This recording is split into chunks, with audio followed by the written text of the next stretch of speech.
Estamos coñecendo como mentras estábamos confinadas, mentras moita xente arriscaba a súa vida para traballar para os demais, había quen, o que Núñez Feijóo e Alcumea Pillos, estaban aproveitando para facer negocio desa situación catastrófica.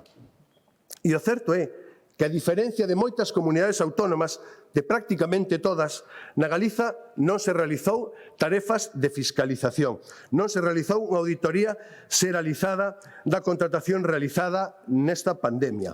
Non se detectaron e preveron os conflitos de intereses que hai en moitos dos expedientes de contratación detectados polos 2 informes do Consello de Contas, o último publicado en marzo deste ano. E non o digo eu, o di o Consello de Contas e o din outros organismos independientes como o IRESCOM.